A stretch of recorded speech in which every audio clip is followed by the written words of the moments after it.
Hello and welcome to the Newsagent podcast. My name is Victoria Brush and I'm a Senior Content Executive for Good Lord. This is a recording of our webinar, How to Avoid Fines and Reduce Risk in Your Lettings Business. In this podcast, we'll hear from Lauren Hughes, Orla Shields and Ryan Heaven to learn more about the possible risks and fines letting agents may face in their business, such as right to rent checks or property licensing, and how they can be avoided. And now onto the podcast.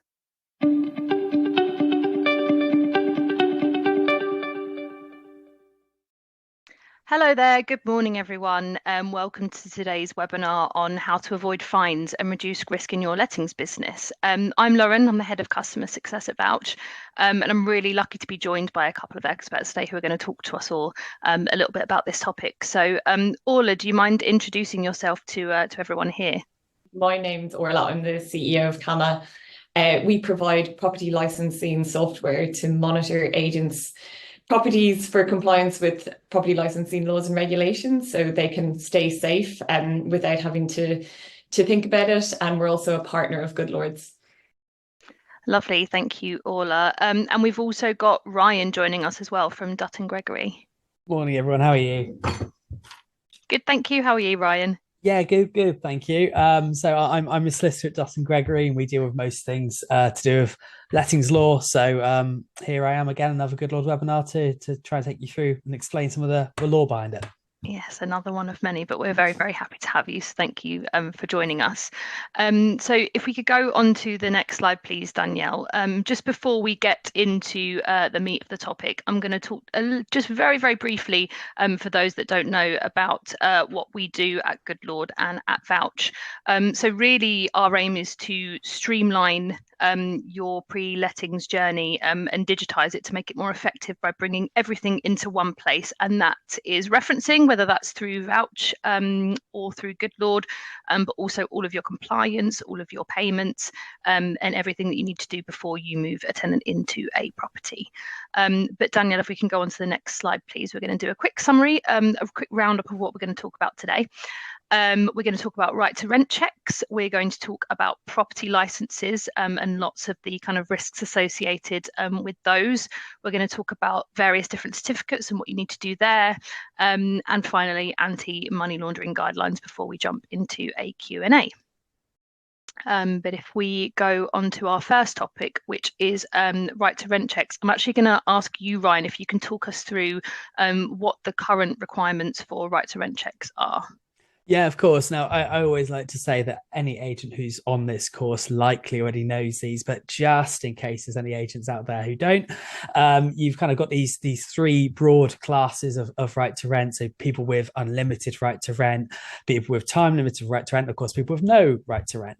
In terms of how you do the checks, I'm so glad to see that this is something the government has decided to digitize a lot more, because there's no real reason why there should be some archaic process where you have to physically receive documents. You can still do in-person checks for certain types of people, but broadly speaking, for the main two classes of people, that's people either based in UK or Ireland, or people who have been given share codes as part of a visa application, that can all be done online. So which makes things a lot easier as far as I understand it. I mean, I say that I've never once done a right to rent check in my life. I'm only saying this from the outside, but I imagine it can only make things easier. Yeah, definitely. And actually, that's something that we are trying to help with over at Vouch. We quite recently, in the last few months, introduced IDVT. Wow, that's a bit of a mouthful. I do struggle with that one quite a lot, as a new product for us. Can you still hear me, Ryan? Sorry, I think I just... Yeah, of course I can. Yeah, IVDT. Stood on IDVT, yes, which is identification... document validation technology. It's such a mouthful. I've been saying it for months and I still can't get it right. But essentially what that encompasses are two different things. There is an ID check, which essentially kind of comprises of two parts in itself. There's a liveness check. So that's basically, is this person a real person that's living and moving and breathing? And they have to do things like take a selfie and touch their nose and kind of verify that they are a real person. And then the second part of that is actually the documentation check. So that's, is this document real, essentially? And what our IDVT product also does for the second part is for UK applicants. Unfortunately, only UK applicants at the moment is actually do the digital right to rent check. So that's something we are trying to help with over at Vouch. I know there are others on the market doing it too. But like you say, why should it not be something that can be done digitally if it can save people time? Are there any issues that you're sort of seeing with people that are coming up with referencing with regards to right to rent checks specifically? Well, not so much, because I think a lot of letting agents know what needs to be done. And it is pretty much a hard line for a lot of letting agents. It's not something they're prepared to compromise on, because they know, as we're going to cover in this one, but they are really putting their own careers and companies on the line if they do try and skip over some of the regulations. And of course, you do have access to the Home Office helpline as well, should there be any kind of practical questions. So I will say, I don't think we get too many questions about right to rent, because a lot of people are really well drilled on it. I will say, and this is perhaps, I will say, and I need to word this very carefully, and what I'm about to say is not necessarily best practice, but the penalties and the fines levied for right to rent are not for failure to do the checks necessarily. They're for renting to somebody who does not have the right to rent.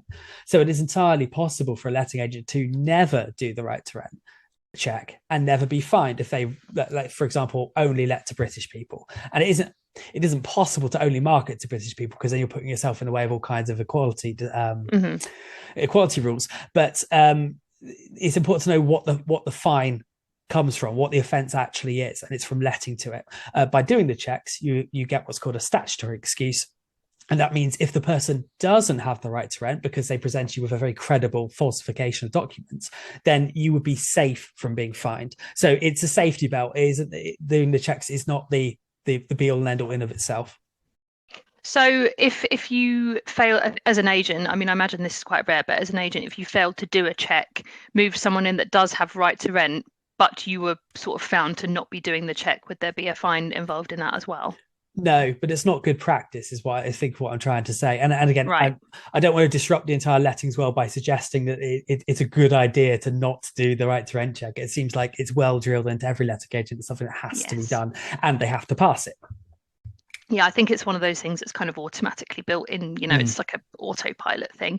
We've actually just had a question come in that relates to this for you, Ryan. So I wonder if we can answer it now. Yeah, sure. It's with share code right to rent checks. Although you can confirm via video, do you still have to physically meet the person and verify their ID, or is the video call sufficient under the regulations? So this is part of the digitization of it, is that you can do the share code checks online entirely. Okay. But you do need to, part of the check is that you do need to know what the person looks like. So I suppose for that purpose, you at least have to have an idea about who you're letting to. So that if there's anything obviously wildly wrong with it, then you would know immediately. But it doesn't need to be in person necessarily. Okay, perfect. No, that's really helpful. Is there anything else about right to rent that you think would be useful for our viewers to see today? No, I think we could probably move into the fraud element, which I think sounds a bit juicy.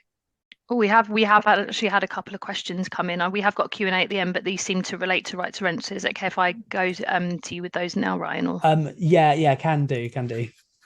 Cool. So another one that's come in is: a digital copy of a UK passport enough to pass right to rent, as we don't need to see, does it need to be seen in person? Yes.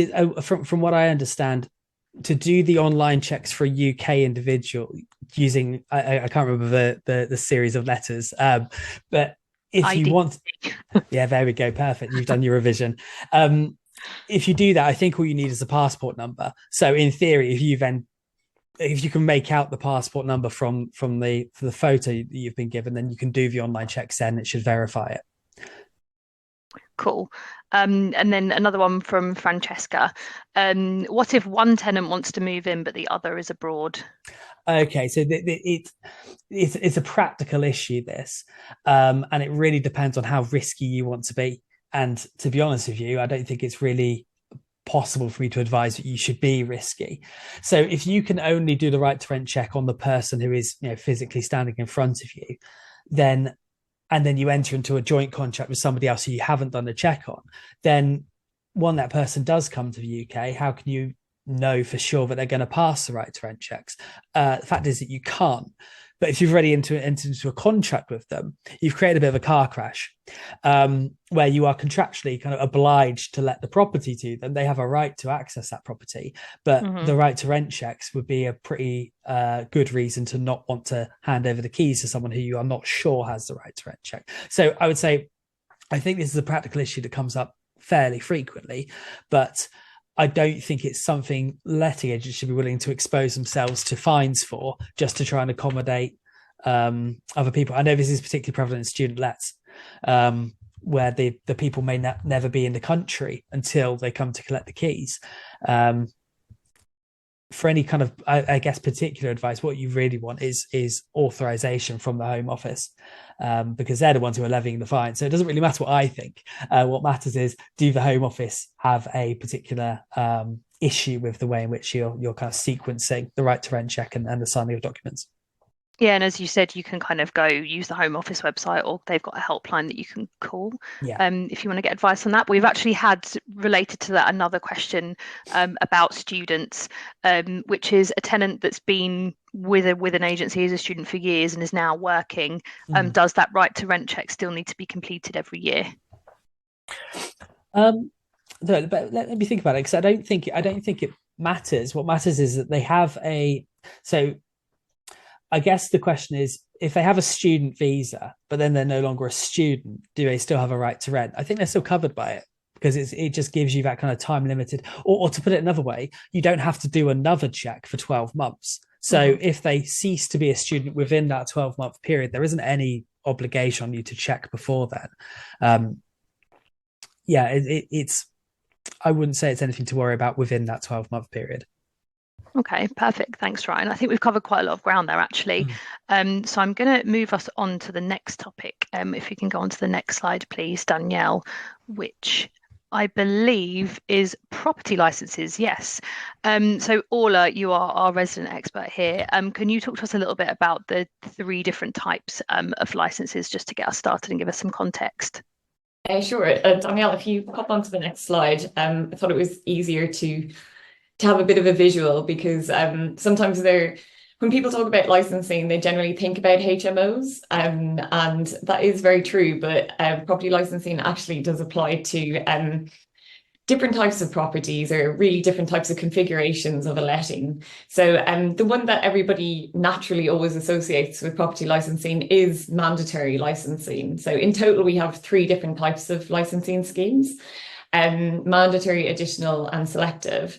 And mandatory is it's kind of the easiest one to get your head around, because it applies universally throughout the whole of the UK. So and this is generally kind of, if you want to think of it in simple terms, like a large HMO. So this is where you've got 5 or more people that form 2 or more households. So once you have 2 households in there, and you've 5 or more people, that's definitely going to need a mandatory HMO license, no matter what location you're in. And the thing that makes property licensing quite complex and tricky, and probably what drives everybody mad about it, is the fact that at each council's discretion, they can actually kind of bring down that threshold for what kind of property needs a license. So if they want to, they can actually decide that they can apply an additional licensing scheme or a selective licensing scheme. So in a simple way to think about additional licensing schemes is a kind of a smaller HMO. So this is kind of bringing down that threshold from 5 or more people forming 2 or more households. And the other thing that makes this tricky is that each council will decide in their own way what an additional license is, or what property requires an additional license. So, but generally they're kind of occupied by 3 or 4 people forming 2 or more households. So once you're going one household, once you're 2 or more households, you will be at risk of needing an additional license. And the thing that makes it kind of further complicates it is that councils quite often will apply additional licensing schemes and selective licensing schemes to different areas within the council. So you might not necessarily know where the boundaries of where a licensing scheme starts or ends. And again, these schemes have terms of 5 years, whereas mandatory licensing is in perpetuity. So you always know once you've 5 or more people with 2 households, you're going to need a mandatory license. Additional licensing and selective licensing schemes generally run for 5 years. But in a lot of cases, the council will actually replace those licensing schemes, but they may actually change the geographic location of them as well. And they can decide at will when to introduce new ones as well. And then the final type of licensing is selective licensing. So that impacts all rental property. So if you have a property inside a selective licensing scheme, you are definitely going to need a license, full stop. So even if it's a 1-bed bedsit with 1 person in it, once it's in one of these selective licensing schemes, you're definitely going to need a license. So generally, because selective licensing schemes target, as you say, kind of 1 household type properties, generally the requirements of the license are not as stringent as they are for certainly for mandatory, but also additional. But it is a kind of a more kind of draconian method in that everything within a licensing scheme a selective licensing scheme is going to need a license. And then the final bullet point that we have down there refers to Article 4 directions, which actually isn't anything to do with property licensing, except it's linked to HMO. So we thought it was worth mentioning as well. And this is where councils can designate areas. So it's generally put out there to restrict the number of HMOs in an area. So where a council feels there's antisocial behaviour, it's too densely populated with students, whatever, they will try to restrict the number of HMOs being built or made in that area. So they'll kind of draw a circle around the area and they'll say, if you have a property in this area and it's a single dwelling that you wish to convert into a HMO, you're also going to need planning permission for that. So not only will you need a HMO license, you'll also need planning permission. And it is something that you can get caught out with because it's actually managed by 2 different departments within the council. So just because you think you've done everything you should and you've done the right thing, you've got your mandatory HMO license, the council won't necessarily tell you that you also need to have this planning permission because it's a different department, and quite often the left hand doesn't speak to the right hand within the council. So also just one to be very aware of as well. Yeah, I can see how easy it is to get caught out because there's so much to think about.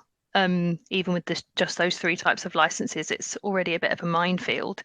If we could go back a slide, Danielle, now that we've kind of established what those 3 types of licensing schemes are, Orla, can you tell us a little bit about how agents can reduce risk of fines with these property licenses?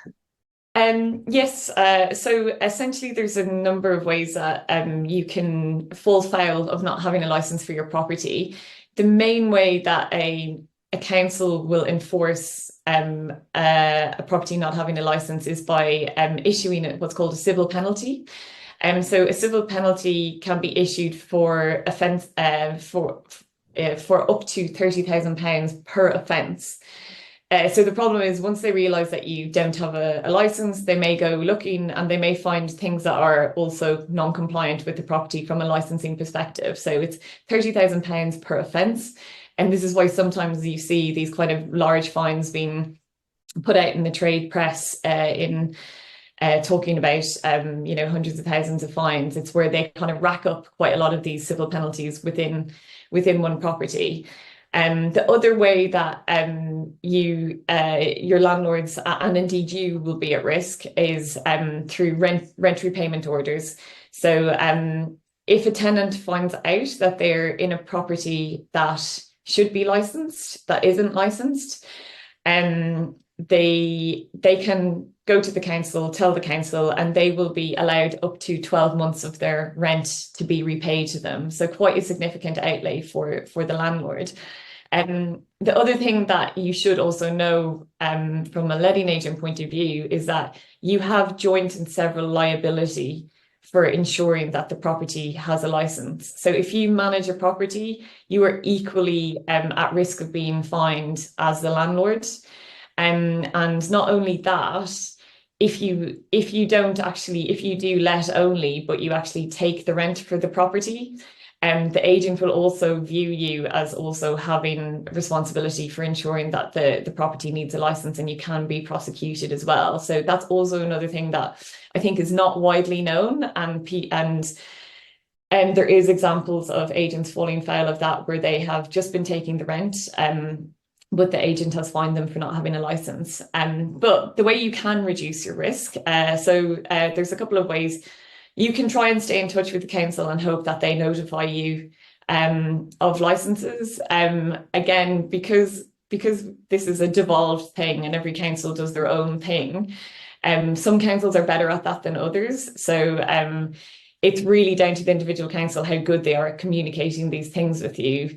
It's also sometimes quite tricky to know if your property's in or out, because they kind of put out general rules, and then you kind of really need to go down to the map and then kind of understand what the configuration of your tenancy is to kind of decide, really, does this property need a license?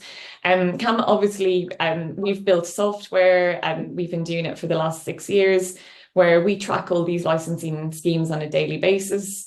And we map them down to the UPRN, so the unique property reference number, and the address of every property, so that on a given day, we're able to tell you what properties need licenses and what consultations are coming as well. So properties that may not need licenses today, but are highly likely to need licenses in the future, as well as the Article 4 planning as well.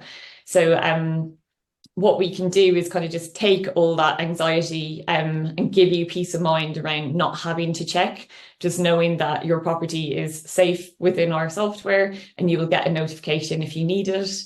Indeed, we also work with Good Lord, so this check is included in your package. So when you look up a tenant in a tenancy on Good Lord's system, you can also get an automatic licensing check on that as well.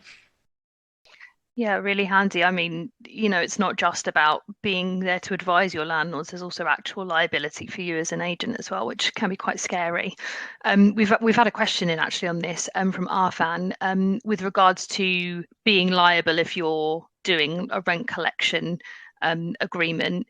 They've asked, is that regular rent collection or just first month only? Does it matter how many times you collect the rent as to whether you're liable or not?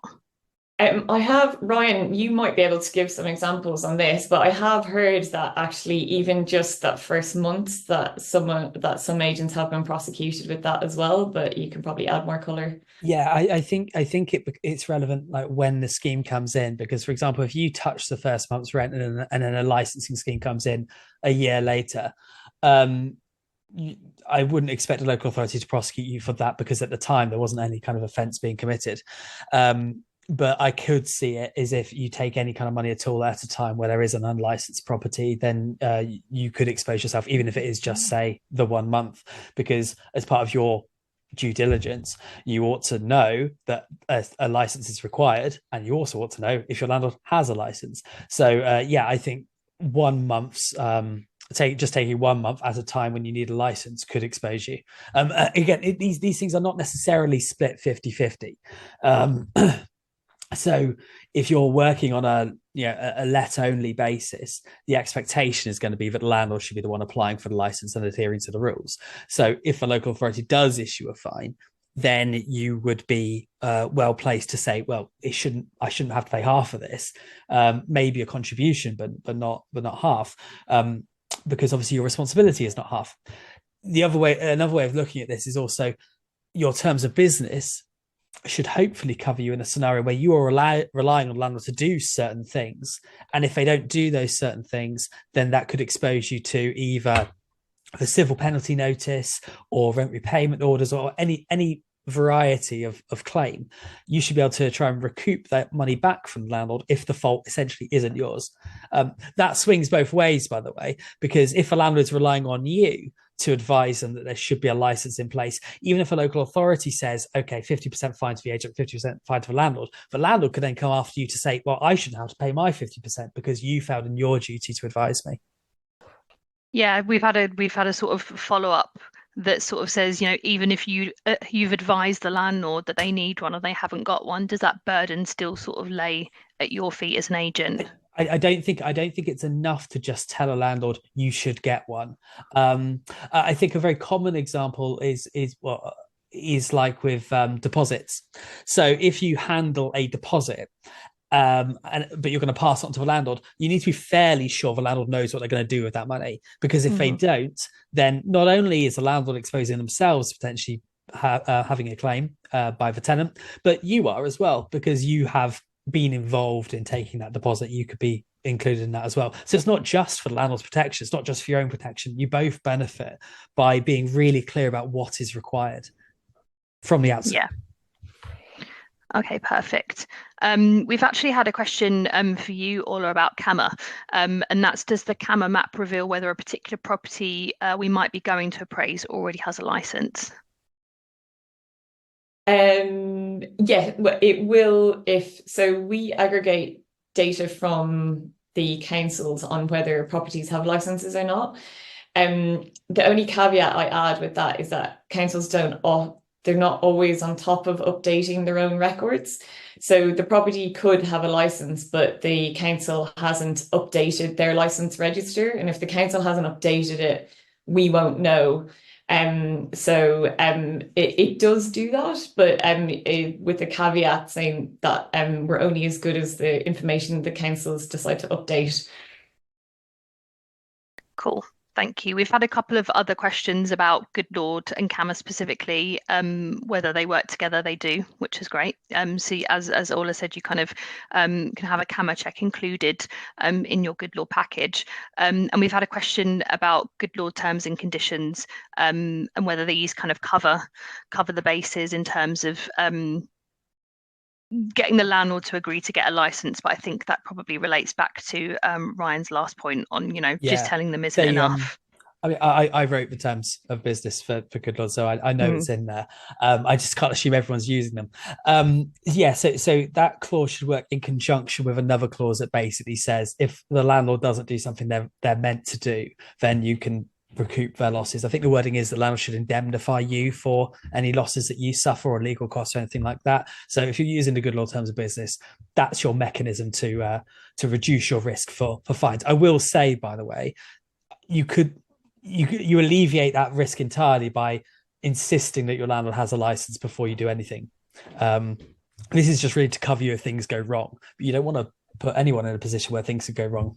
So yeah, just consider that. Yeah, I would probably add that the heartache and the kind of expense that goes after trying to pursue a landlord after the event is probably much more costly and painful and a distraction to your business than trying to persuade them up front to do it.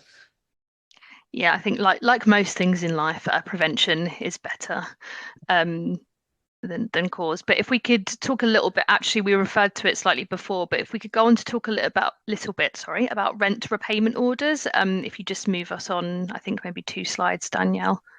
Yep. So what about them? Yeah, I'll just kind of reiterate, sorry, I jumped a little bit ahead to kind of talk about what you're at risk of on the earlier slide. But yeah, just to reiterate that rent repayment orders are essentially where a tenant is allowed to claim 12 months rent back because they realise they've been living in an unlicensed property. And these do happen in reality. And we have seen in the past where certain councils have actually been targeting tenants to help them with their enforcement work. So they're definitely something to be taken seriously. And again, depending on how big that property is and how many tenants are in it, that could be quite a painful hit for the landlord. And of course, we also talked about the civil penalty notices, which is £30,000 per offence. And so these essentially allow the council to enforce without needing to go down a criminal path. So it's a lot easier for them to issue and enforce civil penalties. So it was kind of aimed at making the whole process less burdensome and to improve enforcement. And the idea is that the money that they recoup from these fines goes back into helping further enforcement as well in the council. Is there anything you'd add to that, Ryan? Yeah, I mean, I've got to say, I think the model is quite good because as we all know that local authorities don't really have money. But if you put, or rather you incentivize tenants acting as kind of mini enforcement officers, I think that goes some way to ensuring that the rules are complied with without actually costing the council anything at all. So again, you saw that originally with deposit claims, but rent repayment orders are really just an extension of that. And again, it's not just HMO licensing either. You've got offences like unlawful eviction. You have things to do with improvement notices and prohibition orders, which are related to disrepair. So if the council doesn't have to put their hand in their pocket to ensure landlords comply with the rules, well, that's great as far as the local authority is concerned. Perfect. Thanks, guys. I think I'm going to move us on to the next topic, if that's okay, which is all about certificates. And I think I'm going to come back to you again, Ryan, to kind of talk us through, hopefully, again, like with right to rent, I would imagine that a lot of people know what they're doing here, but maybe a brief summary. I really hope I'm not actually educating anybody when I tell them about what a gas safety is, what an EPC is. But I will say I've got a couple of cases at the moment, so possession cases on the back of Section 21 notices. And again, most agents will know that having an EPC and a gas safety is a prerequisite for serving a valid Section 21 notice. This particular case is based on a gas safety certificate from, say, 2017, so quite a long time ago. But the contractor didn't put the landlord's or the agent's name and address on a certificate. So it passed, it was a perfectly compliant certificate, but it wasn't actually compliant with what the gas safe regs required. And one of our arguments to that is simply, well, how are we meant to know? How is a landlord meant to know that of all the various things that the gas safe regulations require to be on a certificate are on the certificate? You rely a lot on your contractor to do that kind of thing for you. So I suppose what I'm trying to say here is everyone knows about the obligation to do the EPC and the gas safety. And again, these things carry with them their own fines and penalties for failure to do them, in addition to affecting the validity of a Section 21 notice. But you also need to know what a compliant EPC or gas safety certificate looks like. So that if it doesn't look like it's supposed to, say it's missing some important information, you can raise that with the contractor at the time. Again, part of the problem that we've got is that this was done many years ago and they can't get hold of a contractor to kind of retrospectively issue a compliance certificate, which is kind of what we were hoping they would be able to do. If you can do that at the time, that'll make it a lot easier for the contractor to produce the good certificate that you actually want, and then you won't have any issues later on down the line. It might be worth, I would say, putting up somewhere in your office a list of the gas safety requirements. I think it's Regulation 36 of the Gas Safe Regulations 1998, I want to say. I'm not going to quiz you. No, I realized as I started saying it, I don't need to cite this, and I was just like, oh god, I don't quite know where this ends. But anyway, gas safe regulations has got a list of, I think, about 10 or so things that need to be on every single gas safety certificate. Might be worth just having it somewhere available so you can check, is this certificate compliant? Because again, if you don't have a compliant certificate, you expose yourself to further fines, as well as an upset landlord that their Section 21 notice has fallen through. Yeah, so I think we were going to move on shortly to what the consequences are. And I think quite a big consequence is not being able to serve a Section 21 or affecting its validity. And we've just had a question come in actually asking whether you've got the details of the case that you just spoke about, where the landlord details weren't on the... So it's a county court case and it hasn't yet finished. So when I say I've got a case, I mean I am personally currently conducting a case. If it becomes big news, I'll let you know. But at the moment, nothing's been decided either way. Perfect, thank you.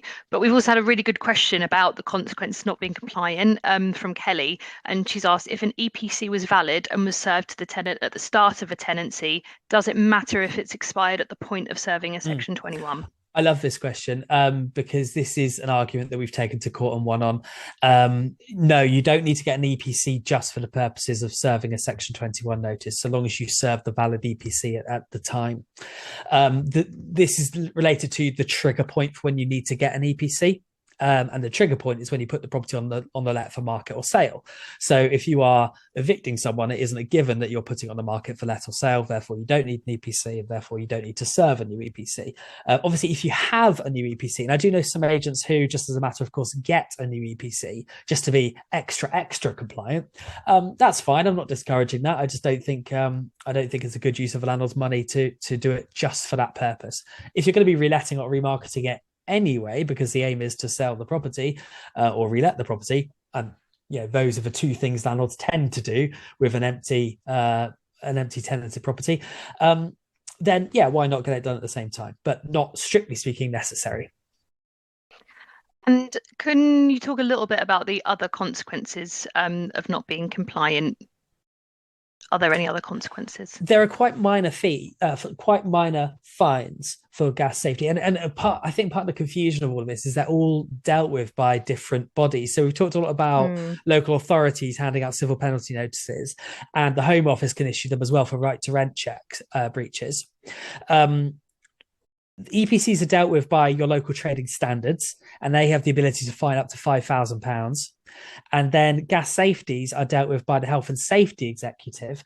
They've got a variety of fines. But one thing to bear in mind with gas safety is obviously it is actually linked to tenant safety as well. So let's say, for example, if there is a carbon monoxide leak from a non-compliant boiler and it causes harm to the tenants, you've not only got the fines to worry about and the prosecutions to worry about, you've also got the possibility of a personal injury claim from the tenant as well. So many of these things are multifaceted.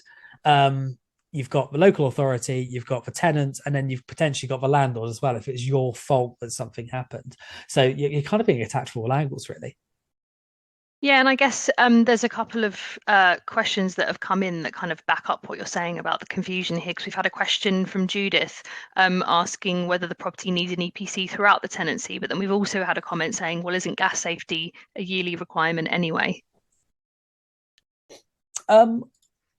I'm not sure what the question is with the gas safe being a yearly requirement. It is a yearly requirement. Yeah.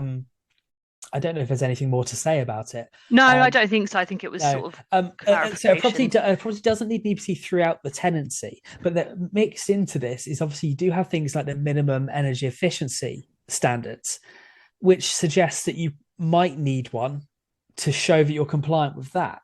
So I think when we're talking about this in the context of fines and Section 21 notices, I have no issue if an EPC lapses midway through. But again, because some of these things are multifaceted, there might be another compelling reason to get an EPC, even if you're not putting the property on the market for rent, to show you're meeting those kind of MEES standards.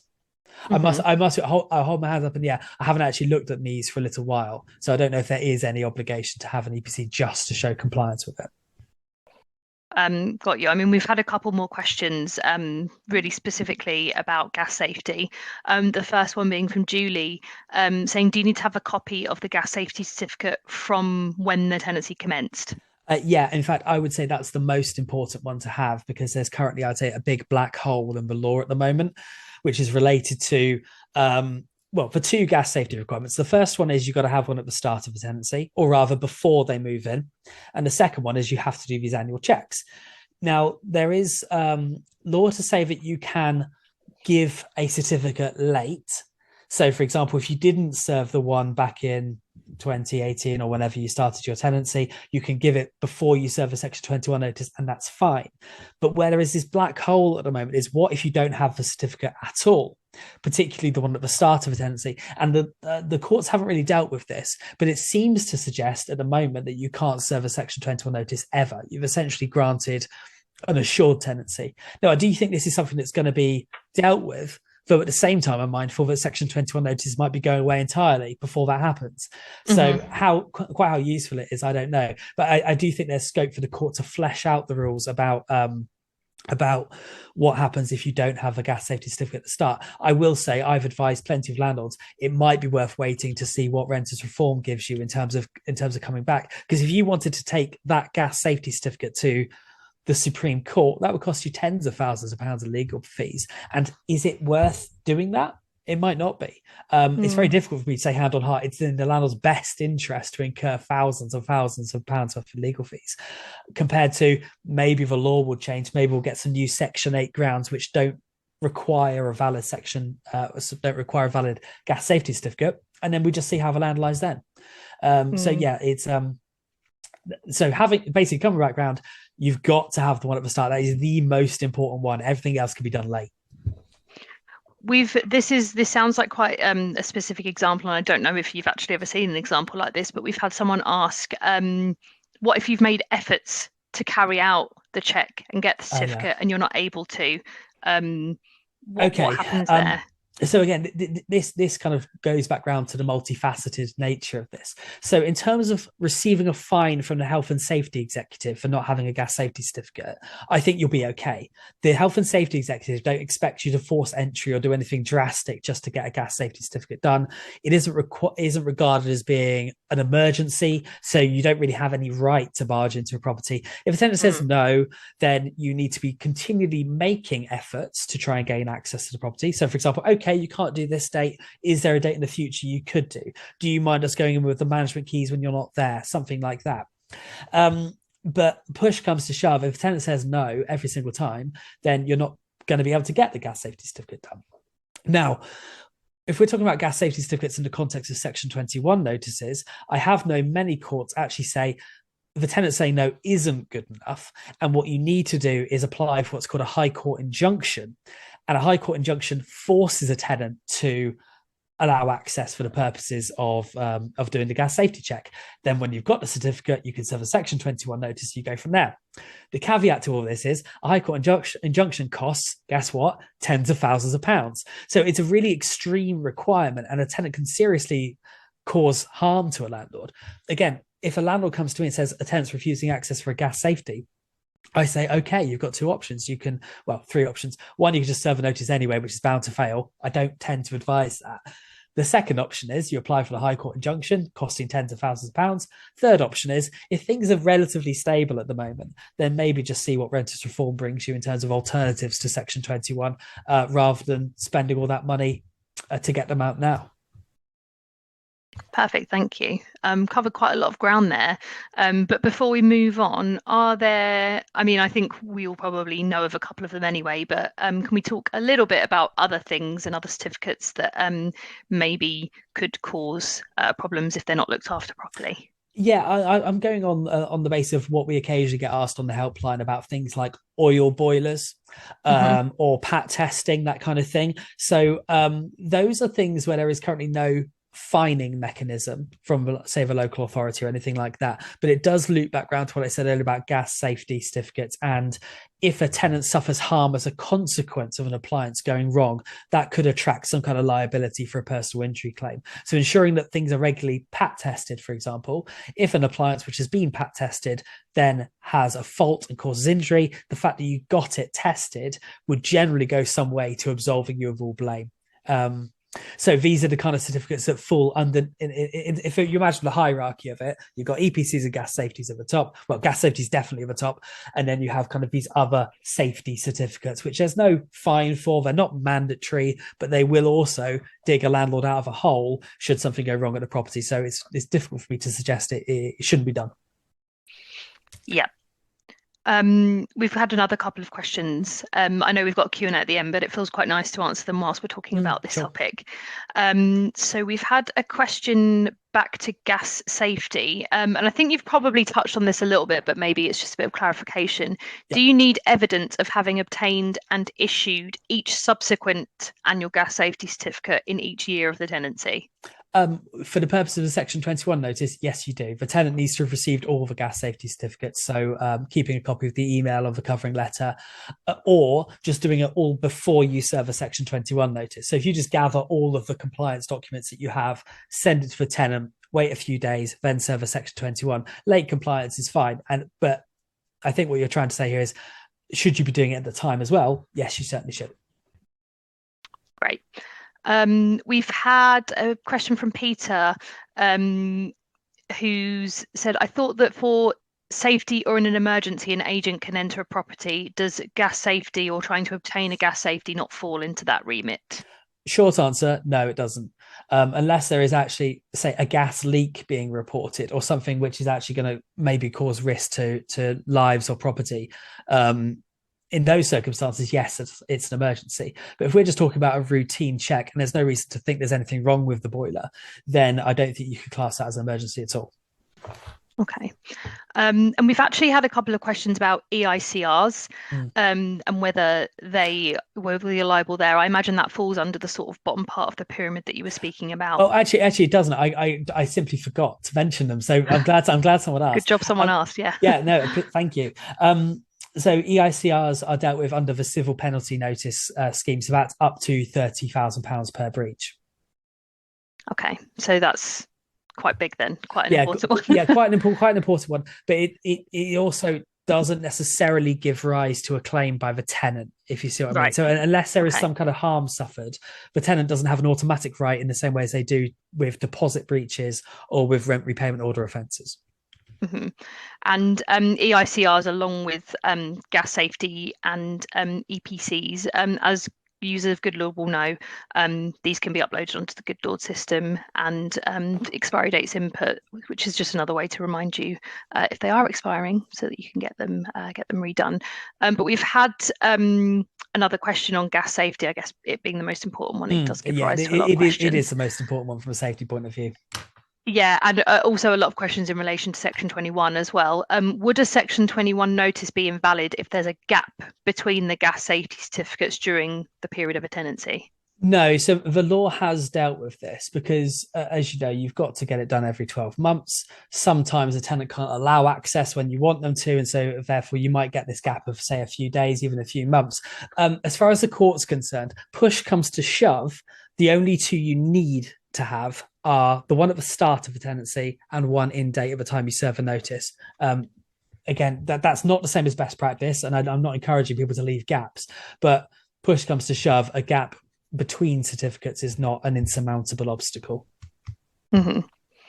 A couple of questions on PAT testing as well, actually, and how often you need to do it. Is it annually? Is there an actual requirement for time? I think it really depends on the appliance being tested. Now, from memory, I think it's quite frequent that you get a little label put on the appliance and it says test on this date and it recommends a future date. So I think it depends on what item it is, how frequently it's likely to be used, and I suppose the risk of something going wrong.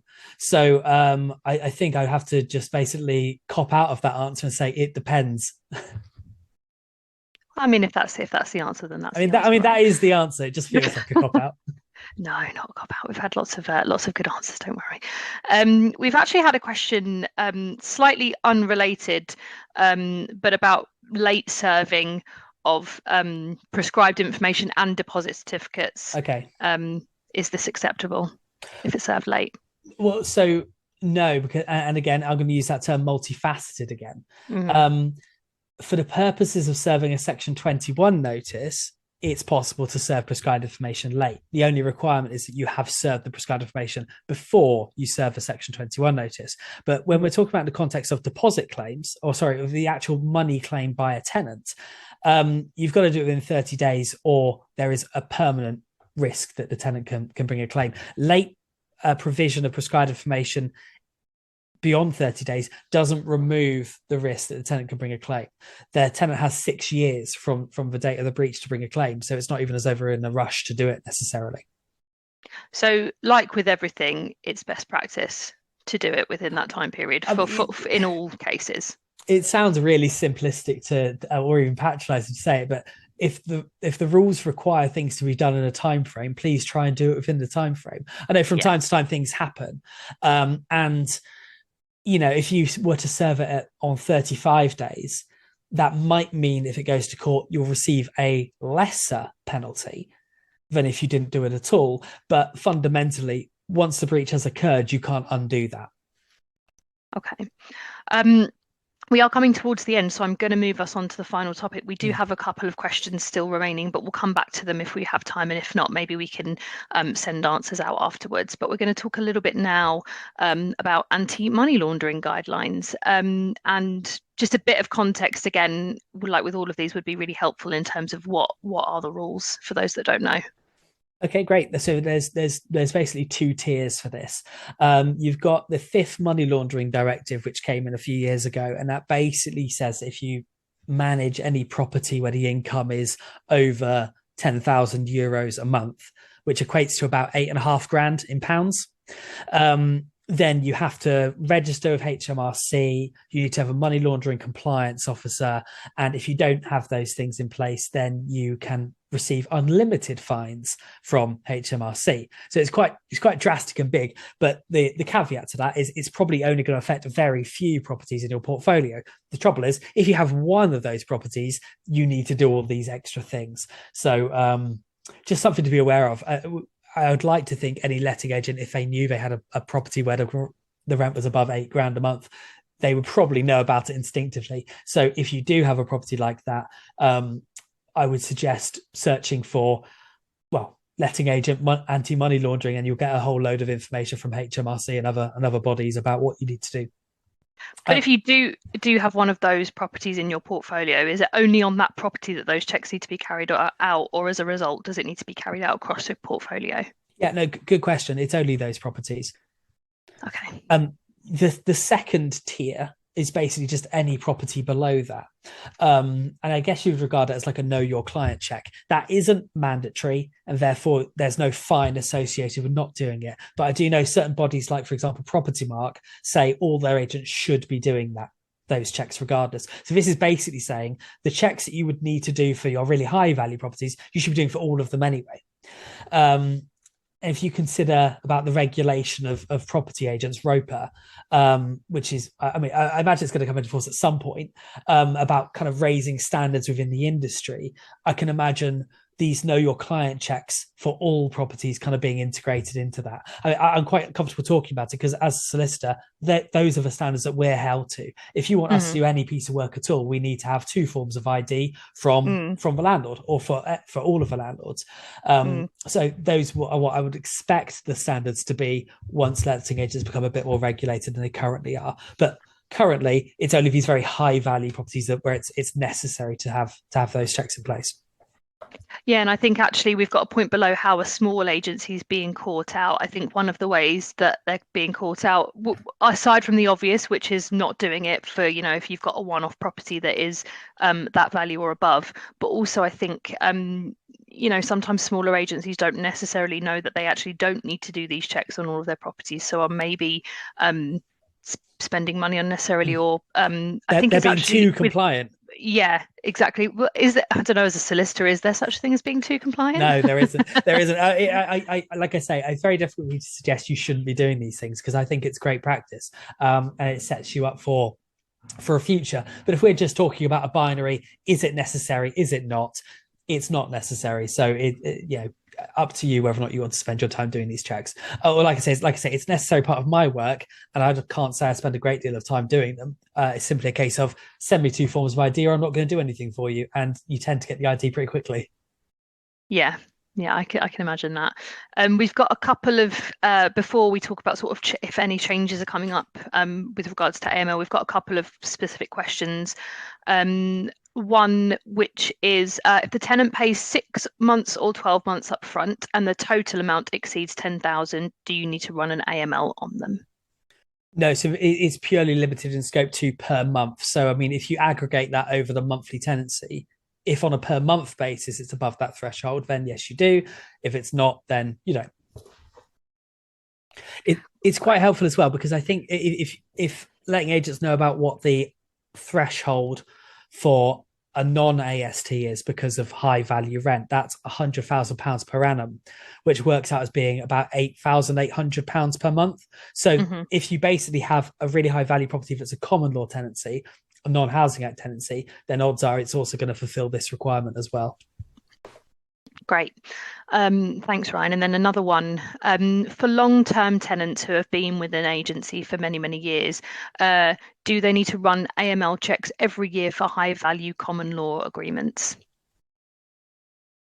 Oh, I think I might have to cop out of this one, because I think this is really down to whatever your money laundering compliance officer says. Because if you have got properties which are being caught by this, you should already have a money laundering compliance officer, and they can get their guidance from HMRC. Like I said earlier, it doesn't really matter what I think. What matters is the people who are going to levy you with potentially unlimited fines, what they think about it. So the frequency of ongoing checks, I would just suggest speak to HMRC about that. Sorry. Perfect. Thank you. Just before we've got a couple of other questions. We've got a very short time for Q&As. We've done it as we go through, but are there any changes on the horizon with AML?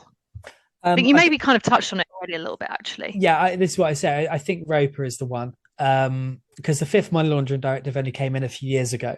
So I don't think it's kind of ripe ground for new stuff to come in. So if there are going to be any changes, it will be lowering the threshold potentially, so the income threshold which you need to register, or ROPA will just come in and say every agent needs to do these checks on every single property regardless of the monthly amount. Great. Thank you. I think we have a few minutes now for Q&A, and there are a couple of questions that have come back up. Although actually, this one does relate. No, it doesn't relate. There's lots of questions have popped up, so I'm trying to see how we can use the last 3 minutes, and we may have to do some follow-up if that's all right, Ryan and Orla, and go back to some of these questions after this. But this one came in from Phil, and it's back to the subject of certificates, and how the court sees it if a portfolio is inherited with tenants in situ but very little record of certificates being served, and a bit of context. It's basically, I think this obviously refers to a specific case where a landlord has died. It sounds like a mess, basically. So you're saying is what if it's a mess? Yeah. And the simple answer is that a Section 21 is a binary document. Either it's valid or it's not. And to prove validity, you would need to have as many of these things as you possibly can. So, for example, with gas safeties, I've already said the two things you need to have would be the one at the start and the one in the middle. So if there's a certificate missing, the one at the start and the one currently in date at the time you serve a Section 21 notice. So if you're missing the one in the middle, I'm not so worried about that. But if you don't have gas safety certificates at all, I think that puts you in a position of the landlord probably can't serve a Section 21 notice unless they're given a pretty strong health warning about the risks associated with it. And like I say, I've advised landlords who are in that position that it might be worth waiting to see what renters reform brings you in terms of new grounds to serve a Section 8 notice. Great, thank you. Yeah, I was going to say this kind of looks as though it relates to a Section 8 and not having strong enough grounds because the tenants don't want to sign a new AST. Probably time for one or two more questions. One from Andy about the Renters Reform Bill, which is quite interesting. Will the Renters Reform Bill's thoughts around the idea of a landlord register actually replace the need to have a selective licence? This looks like one for you, Orla. And what will the scope of a landlord register actually be, do you think? It's probably something Ryan probably has an opinion on as well, because and these are generally just opinions. I'll chip in afterwards, don't worry. Yeah, I'm sure you will. My opinion is that it won't. The main reason for that is that the idea of property licensing is that not the idea, it is a devolved responsibility. So this goes down to council by council, so levels. So they have their own authority to do whatever they want, and actually trying to reverse anything away from that is actually quite difficult. And I think the other thing is just around general environmental health and safety. Property licensing looks specifically to the property, and it's around improving living standards in particularly where selective licensing is concerned. It's called selective licensing because it is selective in the areas that it targets, where there is problems with, bad conditions of properties, antisocial behaviour, things like that. So I don't see a reality where it will be replaced. Personally, but I think you might have some thoughts around that. Yeah, I think this is one of the reasons why it's taking so long to get to the third reading of Renters Reform, because this is one of the proposals that's been made by the backbench Tory MPs who are kind of dragging their heels about this. They want selective licensing to be revoked if there is going to be a landlord register in place. And I understand kind of the purpose of that is it's duplication to an extent. But I hear what you're saying, Orla, is that it isn't a complete duplication. It's property specific. So in terms of the actual answer to this, it's still up in the air because it's currently being proposed as an amendment there's no guarantee that amendment's going to be incorporated into the final thing. And so we don't yet know. Yeah, I guess the other thing as well is that it I guess replacing selective licensing with a landlord register kind of stands to, well, again, this is an opinion. It's probably from a cost point of view, potentially more costly to be registering as a landlord on an annual basis. Whereas if you need a selective license for your property, you know, it's anything from between 200 or 500 pounds, depending on where you are, but that lasts you 5 years for the property. So, okay, where you're a landlord of many properties, obviously that will impact you. But when you're talking about your average kind of mom and pop landlord or smaller landlords, there's kind of a misconception that the landlord register will be better for the from a landlord point of view. So there's kind of a balance. Perfect. It's such a shame that we've run out of time because we've got so many really good questions. But if it is okay with you both, maybe we could sort of get them together afterwards and come back to everyone with some of the answers, or maybe we'll have to do a part 2 because there are some really, really good questions. The people demand it. Yeah, got to give the people what they want, right? But thank you so much to both of you for joining us, and thanks to everyone for joining today. Just a little plug for our Good Lord Renters Reform Bill course, which is CPD certified. That's an acronym that I struggle to say sometimes, but it is CPD certified. If you want any more information about that, you can find that on our website, or you can get in touch with us. And do we have another slide, Daniel? Yes, we do. Another little plug as well for our Lettings and the Law ebook, which is definitely worth a download if you haven't already. So again, visit the Good Lord website, or feel free to get in touch with our teams if you want any more information about anything like, you know, IDVT, the Good Lord platform itself, and how we kind of help with certificates, or anything else we can help with as much as possible. But thank you so much, everyone. Thanks, everyone. Bye, everyone. Thanks. Bye. Cheers.